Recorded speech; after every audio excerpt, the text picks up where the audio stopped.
Assalamualaikum warahmatullahi wabarakatuh. Saya Putri Indiana Rahitat dari Prodi Akuntansi Syariah IAIN Surakarta. Saya telah melaksanakan observasi wawancara dengan Bapak Heri Marjono, seorang pengrajin tasbih di Desa Tlawong. Untuk info lebih lanjut, silakan simak video berikut ini. Waktu yang telah Bapak berikan, maaf sebelumnya, dengan Bapak siapa saya berbicara? Dengan Bapak Heri Marjono, Mbak. Kalau boleh tahu, sejak kapan usaha Bapak ini berdiri? Saya melakukan kegiatan usaha pembikinan tasbih sudah sejak 5 tahun yang lalu. Bagaimana awal mulanya Bapak mendirikan usaha ini? Awal mulanya itu ketika saya itu Mbak. Dulu kan saya kerja di salah satu perusahaan. Karena ya biasa Mbak, pengurangan karyawan, akhirnya saya kena kayak PHK. Kemudian saya dulu sebenarnya kayak hobi membuat kerajinan itu, saya pakai sendiri. Terus kok ada yang seneng, akhirnya saya buat 1, 2, terus ada banyak peminat, terus saya tekuni sampai sekarang.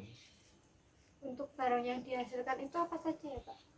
Semua produk kerajinan aksesoris dari kayu Mbak, kayak gelang, tasbih, pipa rokok, cincin, anting-anting. Ya selama saya bisa kerjakan kayak ukiran, seperti itu, yang pernak-pernik dari kayu. Untuk permasalahan yang sering muncul dalam usaha Bapak ini apa? Kalau untuk permasalahannya sebenarnya banyak Mbak, cuman nanti kita atasi sambil jalan. Biasanya agak kesusahan itu untuk bahan baku.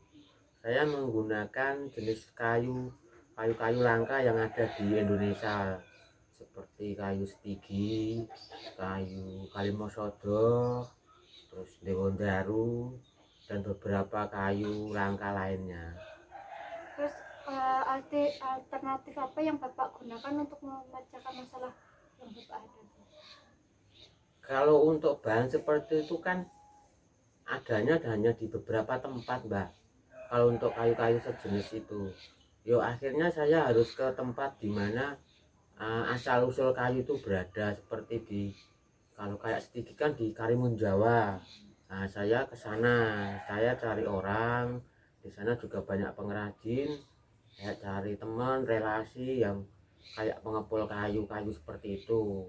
Terus akhirnya dapat kenalan, dia penyuplai bahan, akhirnya jalan sampai sekarang. Baik Pak, terima kasih atas waktunya. Sama-sama Mbak.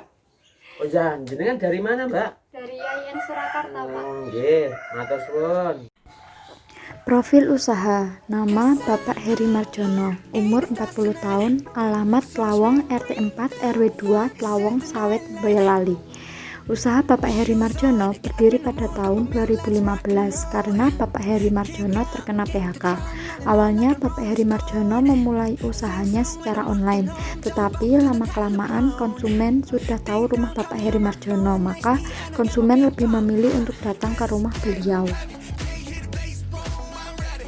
Pada observasi kali ini, saya mengaitkan dengan tema pengambilan keputusan taktis. Permasalahan yang sering dihadapi adalah jika bahan baku sulit diperoleh oleh Bapak Heri Marjono, apakah Bapak Heri Marjono akan tetap memproduksi atau tidak?